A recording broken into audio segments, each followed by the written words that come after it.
Glory be to God. I wish you well. I'm Deva Prasanna and I'm here to give today's sermon. நிச்சயமாக இந்த YouTube channels மூலமாக நீங்கள் பார்க்குற அநேக sermons உங்களோட டேவை bless பண்ணது நாங்கள் விசுவாசிக்கிறோம்.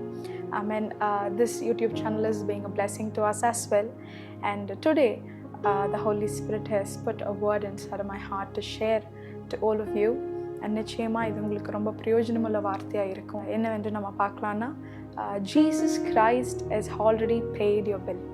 Jesus has paid your bill. ஆமென். உங்களுக்கு இருக்க வேண்டிய கட்டணங்கள், உங்களுக்கு இருக்க வேண்டிய பேமெண்ட், நீங்கள் நினைக்கிறேன் எனக்கு நான் பே பண்ண வேண்டியது இருக்குது, நான் இந்த பில் பே பண்ணணும், நான் அந்த பில் எனக்கு இருக்குது, ஹாஸ்பிட்டல் பில் இருக்குது, எனக்கு நிறைய டெட்ஸ் இருக்குது, கடன் பிரச்சனைகள் அதிகமாக இருக்குது, நான் இவங்கக்கிட்ட இந்த பில் பே பண்ணணும், அந்த பில் பே பண்ணணும்னு நீங்கள் நினைக்கிற எல்லா யோசனைகளையும் ஆமென் முன்னறிந்த தேவனாகிய கர்த்தர் இன்னைக்கு உங்களை பார்த்து சொல்கிறேன், I have paid all your bill. Jesus Christ has paid all your bill. இந்த பில்ஸ் எப்படி பே பண்ணார்?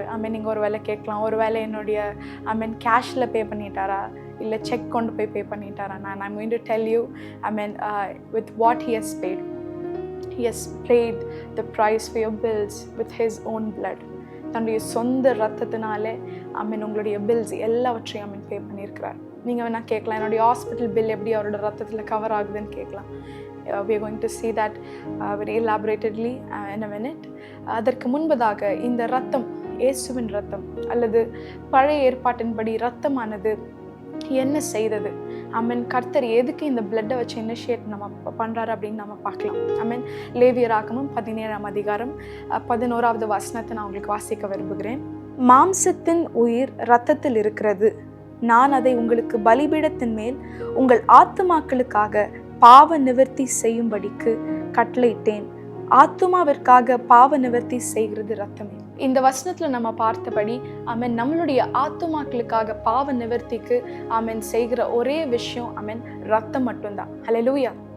இந்த ரத்தமானது பாவ நிவர்த்திக்கு என்று பிரயோஜனப்படுகிறதா இருக்கிறது. the atonement for the sin that people do. அப்போது இந்த ரத்தம் எந்த ரத்தத்தெல்லாம் வைத்து தெரியுமா அவங்க பாவ நிவர்த்திக்காக வேண்டுதல் செஞ்சாங்க? ஆட்டோடைய ரத்தம், காளையோடைய ரத்தம், புறாவின் ரத்தம், இப்படி வெவ்வேறான பாவங்களுக்கு ஏற்றபடி ஒவ்வொரு சாக்ரிஃபைசஸ் அவங்க கொண்டு போனாங்க. அப்போது பலிபீடத்தின் மேல் அவங்க அந்த எல்லா பலிகளை வைத்து அவர்களுக்கு அந்த பர்டிகுலர் அனிமல்லேருந்து வருகிற பிளட் நிமித்தமாக அவங்களுக்கு ஒரு பாவ நிவர்த்தி வருதுன்னு அவங்க பிலீவ் பண்ணாங்க. And that's how the old covenant work. ஒன்று பாவ நிவர்த்தி. இந்த ரத்தமானது இன்னொன்றுக்கும் நம்ம அதிகமாய் பயன்படுகிறத பார்க்கிறோம். ஹல்லேலூயா. ஜெனசிஸ் சாப்டர் 15 நீங்கள் முழுமையாய் பார்ப்பீர்களானால் ஆபிரகாமோடு தேவன் பண்ணுகிற உடன்படிக்கையும் ரத்தத்தை சார்ந்து தான் இருக்குது. அப்போது என்ன உடன்படிக்கை பண்ணார்? ஆபிரகாமோடு 12ஆம் அதிகாரத்தில் தேவன் இப்படியாய் சொல்லுகிறார், நான் உன்னை பெருக பண்ணுவேன், உன்னை பெரிய ஜாதியாய் மாற்றுவேன், நான் உன்னை ஆசீர்வதிப்பேன் அப்படின்னு சொல்கிறார். ஆனால் நம்ம சாப்டர் 15 வாசிக்கிறோம், மீண்டுமாய் ஆபிரகாம் போயிட்டு எனக்கு என்னுடைய கூட இருக்கிற இந்த எலியேசர் என்னுடைய மகனாக இருப்பானா, இவன் மூலமாக தான் நீங்கள் என்னுடைய ஜாதியை நீங்கள் பெரிதாக்குவேன்னு சொல்லியிருக்கிறீங்களா அப்படின்னு அவர் கேட்கும்பொழுது தேவனாகிய கர்த்தர் சொல்கிறார், இல்லை, from your own blood I am going to multiply you as a nation. அப்பொழுது அவர் என்ன செய்கிறாருன்னா, ஒன்று டென்ட் விட்டு வெளியில் வா, மேலே பாரு, எவ்வளோ நட்சத்திரங்கள் இருக்குது, நட்சத்திரத்தை போல உன்னுடைய ஜாதி நான் பெருக பண்ணுவேன், அப்படி உன்னுடைய மக்களை நான் பெருக பண்ணுவேன்ற ஒரு கவர்னன்ட் அவர் செய்கிறார். அப்போது இந்த உடன்படிக்கைக்கும் தேவையாக இருக்கிறது இந்த ரத்தம் தான். முதலாவது நம்மளுடைய பாவ நிவர்த்திக்காக பார்த்தோம். நெக்ஸ்ட் கவர்னன்ட்காகவும் உடன்படிக்கைக்காகவும் இந்த ஒரு பிளட் தான் வருது. அப்போ எந்த பிளட் இங்கே யூஸ் பண்ணாங்க அப்படின்னா, ஆபிரகாமுக்கு கடவுள் டிரெக்ட் பண்ணுற மாதிரி ஏப்ராம் அதே மாதிரி அந்த கவர்னன்ட்க்கு உண்டான காரியங்களை செய்கிறார். என்ன செய்கிறாருன்னா ஆடுகளை பீஜன்ஸ் அண்ட் டவ் கோட், இப்போது 3 வயதில் உள்ள இந்த அனிமல்ஸ் எல்லாம் கடவுள் கொண்டு வந்து நீ எனக்காக அதை கட் பண்ணி என்னுடைய பலிபீடத்தில் வை அப்படின்னு சொல்கிறார். அதே போல் ஏப்ராமும் செய்கிறார். அந்த அனிமல்ஸ் அந்த டவ் எல்லாம் கொண்டு வந்து அதை கட் பண்ணுறார். அவர் பேர்ட்ஸை கட் பண்ணலை, ஆனால் ரெஸ்ட் ஆஃப் த அனிமல்ஸ் அவர் 2ஆக கட் பண்ணி ஒன்று இன்னொன்றத்தை பார்க்குற மாதிரி ஃபேஸிங் ஈச் அதர். அப்போ அவர் எனக்கு தெரிஞ்சபடி ஒரு ஆயில் மாதிரி அவர் அதை ஒரு வேலை அரேஞ்ச் பண்ணியிருக்கலாம். அப்போது டார்க்னஸ் அந்த இடத்தை முழுமையாய் சூழும் பொழுது ஏப்ரஹாமும் நித்திரைக்குள்ளாகிறார். அப்போ தேவன் அந்த இடத்துல முழு அக்கினி ஜுவாலையா இறங்கி அங்க இருக்கிற எல்லா பலிக்கு வைத்திருந்த அந்த அனிமல்ஸ் மீதும் அவருடைய அக்கினி பட்டு அந்த கவனன்ட்டை ஏப்ராமோடு கூட கர்த்தர் செய்கிறார். அப்போ ஏப்ராமோடு கூட செய்த இந்த கவனன்ட்டும் அனிமல்ஸோட பிளட்டை பேஸ் பண்ணி தான் இருந்தது. இப்போ நீங்கள் கேட்கலாம், நான் உங்களுக்கு சொல்லியிருக்கிற இந்த விஷயம் எப்படி இந்த பிளட் நிமித்தமாய் ஒரு கவனன்ட் ஒரு பிளட் நிமித்தமாய் ஒரு அட்டோன்மெண்ட் பிலீவ் பண்ணாங்கன்ற ஒரு அடிப்படையான ஒரு ஃபண்டமெண்டல் விஷயத்தை நான் உங்களுக்கு சொல்கிறேன். ஆனால் நமக்கோ தேவனை அறிந்திருக்கிற நமக்கு, இயேசுவை பிலீவ் பண்ணுற நமக்கு இந்த காரியங்கள் எப்படி மாறினது அப்படின்னா எபிரேயர் 9ஆம் அதிகாரம் 12வது வசனத்தை நான் உங்களுக்காக வாசிக்க போகிறேன். வெள்ளாட்டுக்கடா இளங்காலை இவைகளுடைய இரத்தத்தினாலே அல்ல, தம்முடைய சொந்த இரத்தத்தினாலும் ஒரே தரம் மகா பரிசுத்த ஸ்தலத்திலே பிரவேசித்து நித்திய மீட்பை உண்டு பண்ணினார். அப்போ இயேசு கிறிஸ்து நமக்காக மகா பரிசுத்த ஸ்தலத்திலே ஏறி வெள்ளாட்டு கடா ரத்தத்தினால இல்லை, காளியினுடைய ரத்தத்தினால இல்லை, ஆடோட ரத்தத்தினால இல்லை, தன்னுடைய சொந்த ரத்தத்தை தன்னையே சாக்ரிஃபைஸ் பண்ணி நம்மளுடைய ஃபாதருடைய மோஸ்ட் ஹோலி பிளேஸ்ல இருந்து அவருடைய செல்ல பிள்ளை நமக்காக வந்தார். நம்மளை அதிகமாய் கடவுள் நேசித்தது நிமித்தமாக தன்னுடைய சொந்த மகனை அமைத்து நமக்காக சென்ட் பண்ணார். அவருடைய ரத்தத்தினாலே இன்னசென்ட்டான அவருடைய ரத்தத்தினாலே நம்மளுடைய பாவங்கள், நம்மளுடைய சாபங்கள், நம்மளுடைய குற்றங்கள் இருந்து நம்மளை நீங்களாக்கும்படி அநீதிக்குட்பட்டிருந்த நம்மளை நீதிமான்களாய் ஆக்கும்படி அவருடைய ரத்தத்தினால நீதியை பெற்றுக்கொள்ளும்படி தன்னுடைய சொந்த மகனை நமக்காக கொடுத்தார். அப்போ இயேசுவின் ரத்தத்தையே இங்க சொல்றாங்க அப்படின்னா, இப்போ மனுஷர்களுக்காக பழைய ஏற்பாட்டின்படி லாவின் படி அந்த அனிமல்ஸோட ரத்தத்தை கொண்டு வந்த கவனன்ட்காகவும் சாக்ரிஃபைசஸ் பண்ணி அட்டோன்மெண்ட்காக அது ஒரு ட்ரெடிஷனாக மாற்றி வைத்திருந்தாங்க கடவுளுடைய வாக்கின்படி. ஆனால் இந்த புதிய ஏற்பாட்டிலையும் நம்ம பண்ணின உடன்படிக்கை ரத்தத்தினால் ஆகிய புதிய உடன்படிக்கை. எந்த ரத்தம்? இயேசுவின் ரத்தம், பாவத்தை பார்க்காத ரத்தம், பாவத்தை உணராத ரத்தம், சாபம் என்றா என்ன, பாவம் என்றான் என்ன தெரியாத ஒரு ரத்தத்தை நமக்காக கடவுள் இயேசுவை அமைத்து அவருடைய ரத்தத்தின் நிமித்தமாய் நமக்கு அதை கொடுத்தார். இன்னும் ஒரு வசனத்தை கூட நான் உங்களுக்கு வாசிக்க விரும்புகிறேன். 2 கொரிந்தியர் 5ஆம் அதிகாரம் 21வது வசனம்.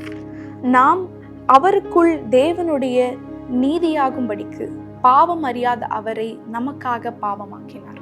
அப்போ இயேசு கிறிஸ்துவானவர் பாவம் அறியாதவராய் இருந்தார். அவருடைய ரத்தம் பாவத்தை அறியாததா இருந்தது.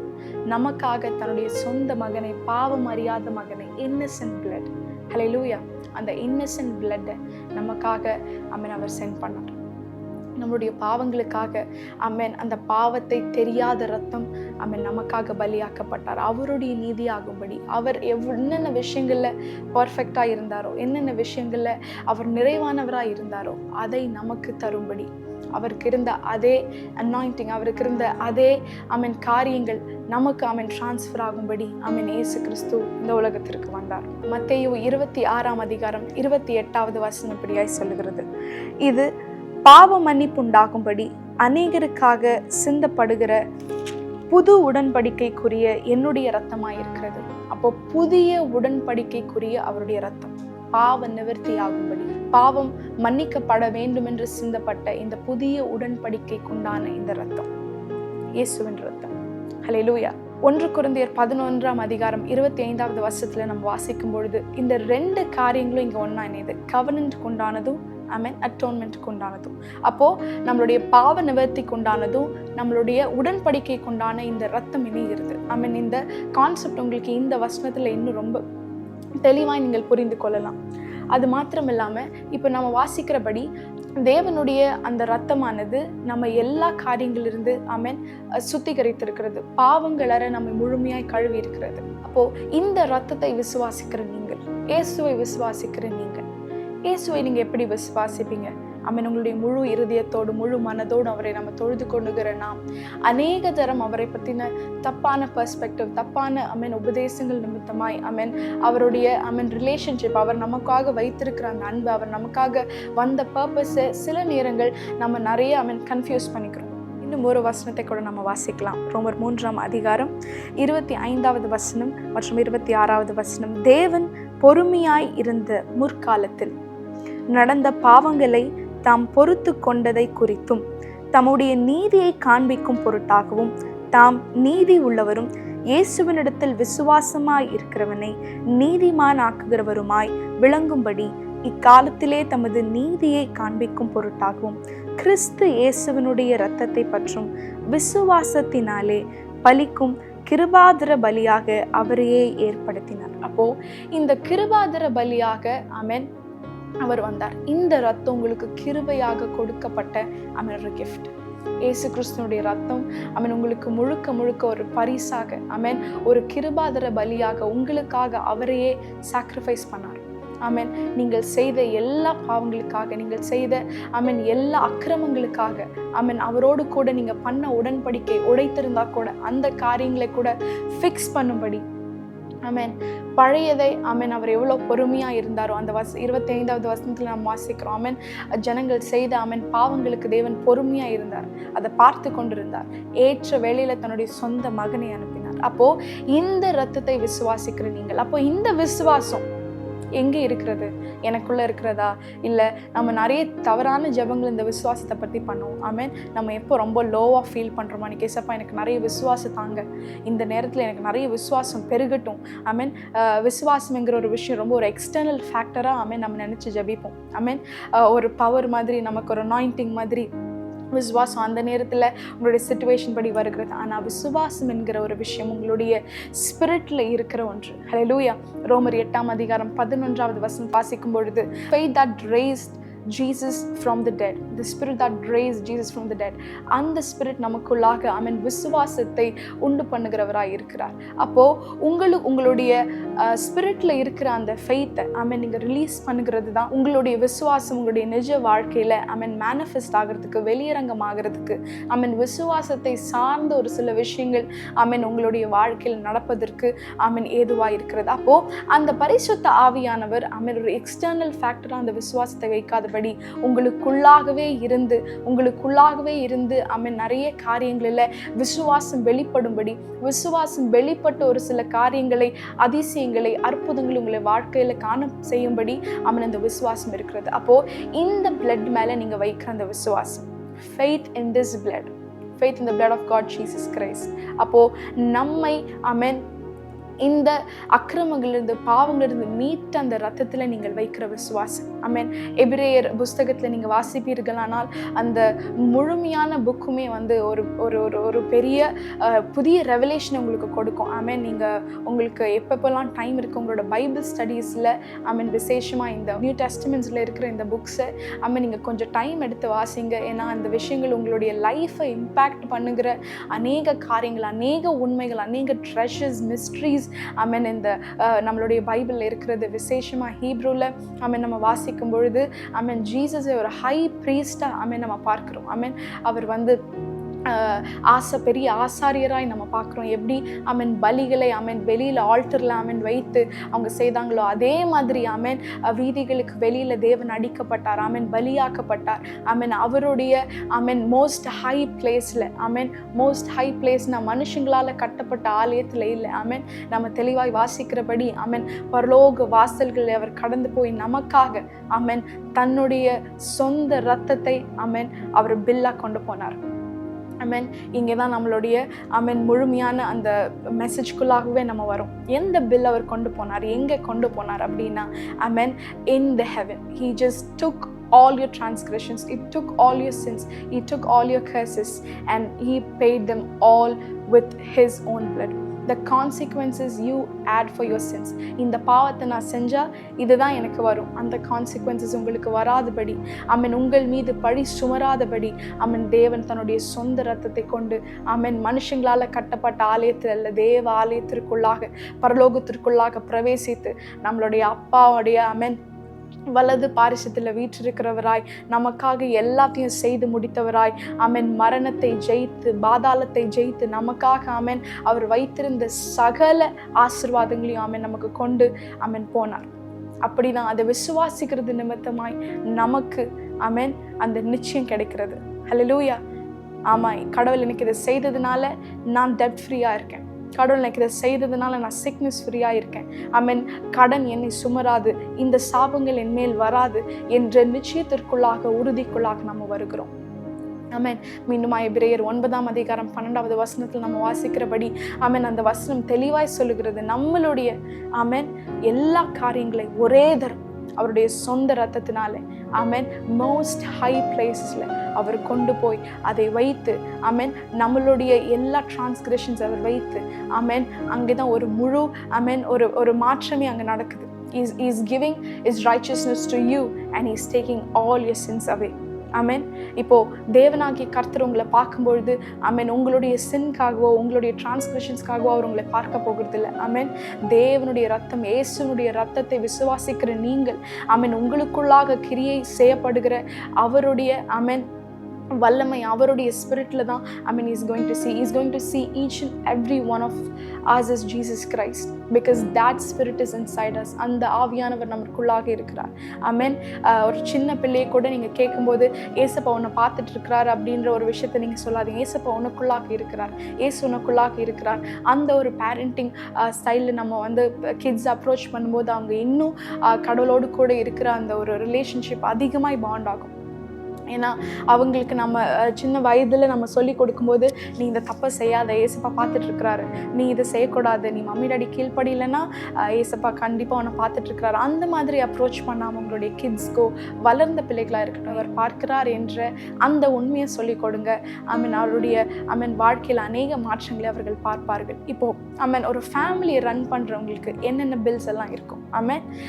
ஒரு ஹாஸ்பிட்டல் தேவை இருக்கும், அவங்களுடைய ரெண்ட் இருக்கும், அவங்களுடைய சூழ்நிலை நிமித்தமாய் வாங்கியிருக்கிற டெட்ஸ் இருக்கும், அது மாத்திரம் இல்லாமல் அவர்களுடைய தினசரி தேவைகள் இருக்கும். அப்போது இந்த தேவைகள் வரும்பொழுதுதான் நம்மளுடைய இருதயம் கடினப்பட்டு கர்த்தர் நமக்காக செய்த இந்த காரியத்தை நம்ம மறந்து விடுகிறோம். அப்போது இந்த மாதிரியான இடங்களில் நீங்கள் என்ன செய்ய வேண்டும், எதை பேச வேண்டும் என்ற தாட்டில் நான் ஒரு விஷயத்தை நான் செய்ய போகிறேன். நீங்கள் கடைசி செர்மனில் நீங்கள் பார்த்த மாதிரியே ஒவ்வொரு முறையும் நீங்கள் டிக்ளேர் பண்ணி கன்ஃபெஸ் பண்ணி நீங்கள் ஜெபிக்கிறது தான் ரொம்ப முக்கியம். எவ்வளோக்கு எவ்வளோ ஃபெய்த் நிறைவாக இருக்கிறதோ அதுக்கு மீறி அந்த சிச்சுவேஷனில் உங்களுக்கு நடக்கிற ஒரு நெகட்டிவான விஷயத்தில் நீங்கள் ஒரு பாசிட்டிவ் டிக்ளரேஷன் நீங்கள் பேசும்பொழுது தான் உங்களுடைய ஃபெய்த் இன்னுமாய் உறுதிப்படும். அப்போது இந்த மாதிரியான சிச்சுவேஷன்ஸில் இருக்கிற நீங்கள் என்னென்ன விஷயங்களை பேசலான்றதை நான் உங்களுக்கு ஒரு ஃபியூ டிப்ஸ் சொல்லி தரப்போகிறேன். ஒரு 5 to 6 டிக்ளரேஷன்ஸ் நான் உங்களுக்கு சொல்லி தரப்போகிறேன். உங்களுடைய செல்ஃப் ப்ரேயர்ஸில் நீங்களும் தேவனும் தனித்து இருக்கிற அந்த நேரங்களில் உங்களுடைய பாரத்தை வைத்து அழாமல் நீங்கள் எனக்கு இதை செய்யுங்கப்பா அப்படின்னு கேட்காம அவர் எல்லாவற்றையும் உங்களுக்கு செய்து முடித்தார் என்ற உண்மையை அவருடைய சமூகத்தில் இருந்து சொல்லுங்க. அதை விட அவருக்கு ஒரு பெரிய சந்தோஷம் இல்லை. ஏன்னா நம்ம ஒவ்வொரு முறையும் அவர் நம்மளோட குறைகளோடு போயிட்டு அவர் அப்ரோச் பண்ணுறது இல்லை. ஒரு நிறைவான சந்தோஷத்தில் அவர் நமக்கு செய்திருந்த காரியங்கள் எல்லாவற்றையும் நாங்கள் அறிந்திருக்கிறோம்ப்பா, நீங்கள் எங்களுக்காக இதெல்லாம் செஞ்சு முடிச்சிட்டீங்க, இதை நான் பிலீவ் பண்ணுறேன். I'm just giving this to your remembrance that I am well aware that you have paid everything. So இந்த சிச்சுவேஷனை நான் கடந்து போகணும்னு எனக்கு அவசியம் இல்லை டாடி, இதை நீங்கள் மாற்றிட்டீங்க அப்படின்ற இந்த விசுவாசத்திற்குள்ளாக நீங்கள் நிறைவாக நடக்கும்போது உங்களை அறியாமலே உங்களை தேவனுடைய கான்ஃபிடன்ஸ் உங்களை ஆளுகிறதை நீங்கள் பார்ப்பீங்க. that is all about the spirit that is inside you. Holy Spirit is someone who is giving you confidence every single time when you're down. அவர் உங்களை நெகட்டிவான விதத்துலையோ அல்லது ஆல்ரெடி ரொம்ப லோவான ஃபீலிங்கில் இருக்கிற உங்களை இன்னும் தேவன் எனக்கு இதை எப்போ செய்வார் அப்படின்ற ஒரு ஆவலை கிரியேட் பண்ணுகிற is not that type of person who is inside. He is greater, he is mightier. No matter what you go through, no matter what you decide in your life, no matter what you expect in your life, he is the greatmost person to let you know that உங்களுக்குள்ளாக அந்த confidence இருக்குது, என்னால் இதை செய்ய முடியும், தேவன் எனக்கு இதை முன்னாடியே செய்து முடித்திருக்கிறார். அப்படி சில காரியங்களை நம்ம பார்க்க போகிறோம். முதலாவது, உங்களுடைய ஹாஸ்பிட்டல் நீட்ஸ் எனக்கு இருக்குது. நான் எனக்கு இப்போது கொஞ்ச நாளாக எனக்கு பலவீனமாக இருக்குது, நான் இந்த டெஸ்ட் எடுக்கணும், டாக்டர்ஸ் எனக்கு இதை சொல்லியிருக்கிறாங்க அதை சொல்லியிருக்கிறாங்க அப்படின்னு பிசாசு நிமித்தமாய் வருகிற உங்களுடைய சரீரத்திற்கு விரோதமாய் வருகிற அந்த பொய்களை மாற்றி நீங்கள் என்ன பேச போகிறீங்கன்னா 1 Peter 2:24 நீங்கள் உங்களோட சிச்சுவேஷனில் பேசுங்க, உங்கள் சரீரத்தில் பேசுங்க. இயேசுவின் தழும்புகளால் நான் சுகமாக இருக்கிறேன், நான் பரிபூர்ண சுகம் அடைந்திருக்கிறேன். நான் சொல்லும் பொழுது சுகமாக போறீங்கன்னு சொல்லலை, நான் பாஸ்ட் டென்ஸில் சொல்கிறேன், அது முடிந்துட்டது. அவருடைய தழும்புகளால் நீங்கள் சுகமாக இருக்கிறீர்கள். இப்போ உங்களுடைய வாழ்க்கையில் ஒரு டோர் எனக்கு ஓப்பன் ஆகணும், எனக்கு ஒரு blessing இல்லாமல் இருக்குது, ஒரு தடையாக இருக்குது, எனக்கு பெரிய ஒரு ப்ராஸ்பரிட்டி என் வாழ்க்கையில் இல்லாமல் இருக்குது, எனக்கு எப்பவுமே எதிர்பார்ப்பாகவே இருக்குது, என்னுடைய blessing ஸ்டாப் ஆன மாதிரி எனக்கு ஃபீல் ஆகிருக்குன்னு நிறைய பேர் சொல்லுகிறத நான் கேட்டிருக்கிறேன். அவருடைய blessings ஒன்றும் தடைப்படுகிறதே இல்லை. அவர் கொடுக்குற ஆசீர்வாதங்களில் வேதனை கூட்டாத தேவன். நீங்கள் அந்த சிச்சுவேஷனில், அந்த சூழ்நிலையில், அந்த மனநிலையில் நீங்கள் என்ன பேச போகிறீங்கன்னா, எபேசியர் 1:3 பேசுங்க. ஆவிக்குரிய சகல ஆசீர்வாதங்களும் எனக்கு இருக்கிறது. அதை நீங்கள் டிக்ளேர் பண்ணும்பொழுது இன்னும் உங்களுடைய விசுவாசம் உறுதியாகும். வரணும்னு நீங்கள் எதிர்பார்க்கிற பிளெஸிங்ஸ் எல்லாம் ஆல்ரெடி உங்கள் கையில் கிடைச்சிட்டதான ஒரு மகிழ்ச்சி உங்களுக்குள்ளாக தங்கும். அடுத்ததாக நான் கட்டப்பட்ட சூழ்நிலையில் இருக்கேன், ஏதோ ஒரு விதத்தில் ஒரு சாபக்கட்டு அல்லது ஒரு பலவீனத்தின் கட்டு என்னை ஆண்டு கொண்டே இருக்கிறது, எனக்கு ஒரு பெரிய மாற்றம் இல்லாதபடி இருக்கிறது. நான் யோவான் 8:36 நான் விடுதலையாய் இருக்கிறேன். குமாரன் நிமித்தமாய் விடுதலையான நீங்கள் மெய்யாகவே விடுதலையாய் இருக்கிறீர்கள். அதை பேசுங்க. I am no more slaved, I am no more bounded, or I am no more oppressed to anything. நான் ஃப்ரீயா இருக்கிறேன், நான் சுதந்திரவாளியா இருக்கிறேன் என்ற அந்த உண்மையை நீங்க பேசுங்க. அடுத்ததாவது கலாத்தியர் 3:13-14 இப்படியாய் சொல்லுகிறது, ஆபிரகாம், ஈசாக், யாக்கோபின் ஆசீர்வாதம் எனக்கு இருக்கு. ஒருவேளை இன்றைய நாளில் உங்களுக்கு உங்களுடைய பேரண்ட்ஸ்ல இருந்தோ இல்லை ஆன்சிஸ்டல் வழி வருகிற பிளெஸிங்ஸ் ஏதாவது தடைப்பட்டு இருக்கா, ஒரு லேண்ட் ப்ராப்ளம்ல இருக்கிறீங்களா, அல்லது உங்களுடைய வாழ்க்கையில் ஏதாவது ரொம்ப நாள் எக்ஸ்பெக்ட் பண்ணிட்டு இருக்கிற ஒரு ஆன்சிஸ்ட்ரல் பிளெஸிங் ஸ்டாப் ஆகிற மாதிரி நீங்கள் ஃபீல் ஆகிருக்கிறீங்களா, அல்லது அந்த லேண்ட்காக கோர்ட் கேசஸ் அப்படி இப்படி நீங்கள் போயிட்டு இருக்கிறீங்களா, இந்த நாளில் உங்களுடைய சிச்சுவேஷன் நீங்கள் என்ன பேச போறீங்கன்னா, ஆபிரகாம், ஈசாக்கு, யாக்கோபின் ஆசீர்வாதம் எனக்கு இருக்கு. நீங்கள் ரொம்ப சாதாரணமாக நினைக்க வேண்டாம். ஆபிரகாம், ஈசாக்கு, யாக்கோபின் அவங்க ரொம்ப செல்வத்தில் நிறைந்தவர்களாய் அவங்க வாழ்ந்தாங்க.